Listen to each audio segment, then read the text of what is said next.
Cool, yeah. Thanks for having me. Very excited to talk to you about a subject that you have not heard about yet today, auto tagging. And I think we've covered a lot of this stuff, but I'd like to give a little bit of our own take on it and some of the differentiation. Also, no one had a slide that showed that there's a lot of content out there and we don't know how to deal with it. So again, super full of innovation. This is actually kind of the inspiration for why we started our company.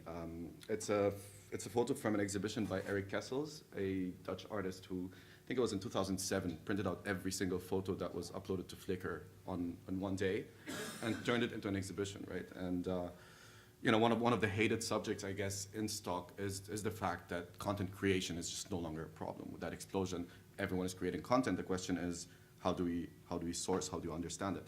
So we started IM back in late 2010, early 2011 here in Berlin with two main goals. One of them was enabling and empowering photographers, amateur photographers. In the beginning was even just mobile photographers, through exhibitions and then through publications and through connecting them with one another, helping them masterclasses and so on to become better. And the other is understanding photography, building the best image search. The beautiful thing is that the luxury of having that community just empowers everything else. So we have over 20 million photographers that are on IM today, over 100 million, I think the slide is a little old, but 100 plus million photos in 150 countries. And what we've done is we've taken the photographer, we've connected them with the brands, with the agencies, with the publications. And we work with a ton of companies, few including Getty, including Google and eBay and so on and so forth.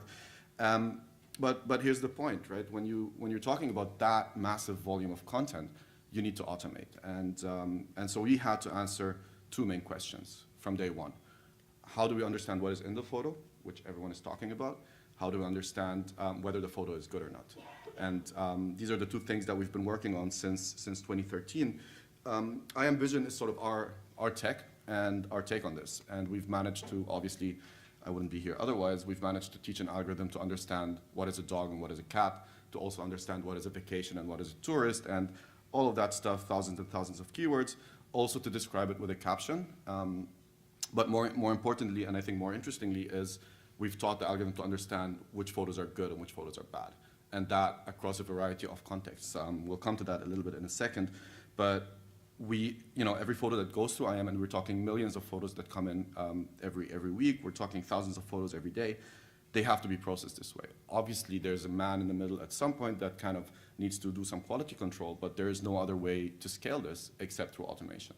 Some content might fall through the cracks, but at this point, we can actually pretty accurately say this photo is premium content that will generate 10 times more revenue than that photo, and it should be handled accordingly. This photo should be sent to that partner because this is the kind of content that they're looking for. And we're not talking about, based on keywords or based on sort of color schemes or whatever. We're talking about on aesthetics, which is a bit more of an abstract notion. Yeah, so, obviously, image classification, everyone's talked about that. We don't really need to go in depth into it. We do something like 10,000, 12,000 labels, and these are all controlled vocab labels, meaning they're the keywords that Getty and Adobe and Shutterstock and so on work with. And we had to do that because we are one of the largest distributors on those platforms. We can also train on the fly, so whenever we get trends of keywords that are, I think one of my funniest examples was lumbersexual, which we got a report that lumbersexual is now trending. And we had to figure out, first of all, what lumbersexual was. And lumbersexual is sort of the Brooklyn hipster wearing a plaid shirt with a beard. And then we had to train that on the fly. And you're not going to train an entire network, which takes weeks. Rather, we had to take that one concept and train it in real time, and we've done that. I mean, you guys have showed an example of it. We have something similar that allows us to, again, within seconds, 15 to 25 photos on average, to train a new label and actually apply it retroactively. Quality recognition we talked about. I'm going to go a little bit into personalization because typically the question is always there. Beauty is very subjective, so how do you deal with that? And we can go into that a little bit. One really interesting thing recently, and that we've actually pushed out already, is that we've compressed these algorithms that they all run on the phone in real time, or they all run locally in real time. So we no longer need a big, massive GPU or massive servers, and customers no longer need to actually upload their content to the cloud. this allows us a bunch of different things, among them sourcing, which I think is a pretty cool application. So since we have 20 million photographers that are using us and that have given us access to their photo libraries, but we want to protect their privacy, so we don't want to upload all of their content to IM to analyze it, to label it, and so on, we can actually do all of that on the phone. And we can connect them with a specific brand that is looking for a specific kind of imagery, all in real time without anyone ever having met each other. And at that point, it's going into some arbitrage, some negotiations, and then we can actually start uploading content if they approve. So all of this allows us to do a bunch of different things. We automatically detect which photos need model and property releases and reflect that to the photographer, so our reviewers don't have to handle that manually. We can automate around 80% of all the content that is being uploaded in terms of both reviewing for pretty much everything from copyright to image quality to commercial viability and so on. That all goes automatically. 80% of pretty much every single photo, 80% of those are automatically pulled through the whole system. So they get reviewed, they get keyworded, they get distributed to our partners, for example, Getty, or they get sourced to our customers. And this happens without a human interfering. And then for the remaining 20%, we have a team of internal reviewers that actually monitors that whole process and is constantly tweaking, constantly adapting, constantly updating. And the cool thing is that the best validation of the tech is the fact that we see absolutely no difference between the revenue generated by a photo that is manually keyworded, manually reviewed, and a photo that is automatically keyworded and automatically reviewed. Where we're going next, which is also, or where we've gone actually, which is also pretty interesting, is taking this in terms of aesthetics to the next level and actually starting to predict things like engagement. Starting to predict things like brand aesthetics, like commercial viability, going eventually into arbitrage. You take a photo, and within seconds, I can tell you on your phone whether that photo is, will generate revenue or not, and how much. And that's pretty cool. So the obvious thing that happened at some point was we have all of these brands, all of these enterprises that are coming to us and saying, we like this content, we want to license it, but we have a bit of a different aesthetic, a bit of a different look and feel. So we had to take our aesthetics, and just like we did with training new tags on the fly, we basically taught it to understand the brand aesthetics of a company, which is kind of difficult to describe, but this is really our specialty, I would say. 20 to 50 photos are more than enough, and you can do that in real time. We can tap into your Instagram, we can tap into your, you can just upload a bunch of photos, or we can actually see which photos you've already sourced.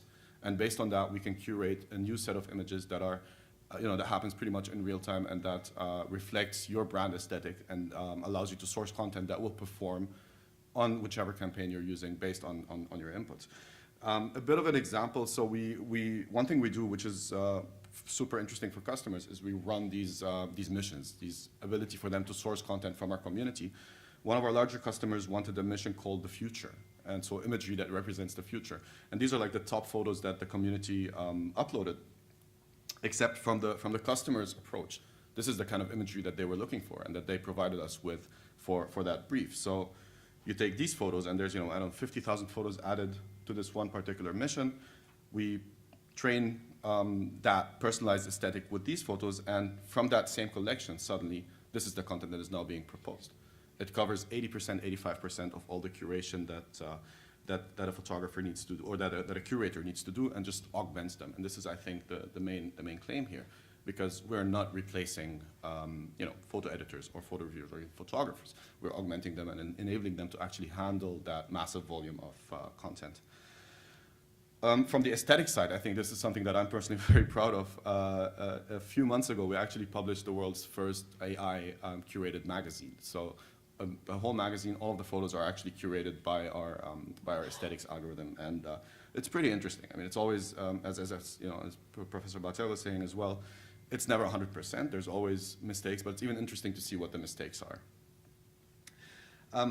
So I mean, obviously, all of this stuff is also available as an API, and it's also, price-wise, it's pretty much a commodity on at this point anywhere. So it's available as an API. You can keyword your photos. You can rank your content. You can train your own personalized brand rank, and then sort content based on that. You can do that privately. In terms of the keywords, a recent benchmark, it's pretty subjective or pretty objective benchmark, showed us being the most accurate when it comes to stock.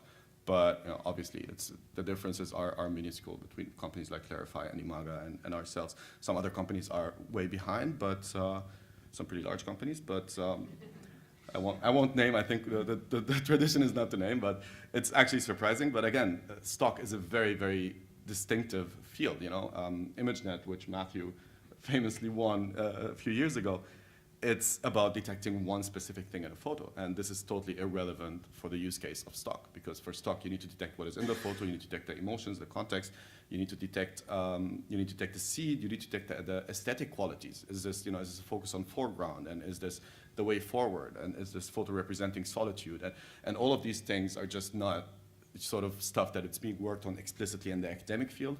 In that sense, that problem is solved, and so we focus on exactly that. And the fact that we have 100 million photos in there that are labeled helps us. The fact that we can actually, to me, so this is like the differentiator, I think, because we're not just doing technology. We have a community, which means we can source the content that we need at any given point.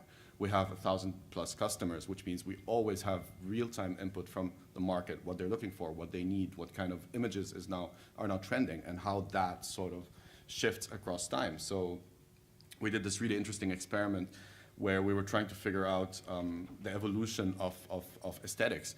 And we looked at content from 10 years ago. We trained that system, and suddenly every single photo recommended by the system had lens flares and like these big, ugly borders that Hipstamatic had, and so on. And then you move over with time, and you see the visco coming in, and then you see sort of now that trend to go very clean, very, very minimal editing. And it's really interesting to see these trends, but unless you have real-time input from both the content creators and the content consumers, the buyers, it's very, very hard to stay on top of that. And this is, I think, this sort of virtuous cycle that we've managed to build. Cool, yeah, I'm not going to demo anything, but it's all available on iam.com. The API is there. It's, you know, you can play around with it. You can check it out. It's fully focused on the stock industry, and I'm happy to talk about it later on. And as a company, our sort of one of our main values is Gastfreundschaft, which basically means enlightened hospitality. Our office is in Kreuzberg, and anyone who's interested, who's here for the rest of the week, just drop by. We can actually show you demos. You can actually get copies of the magazine and meet everyone. Thank you very much.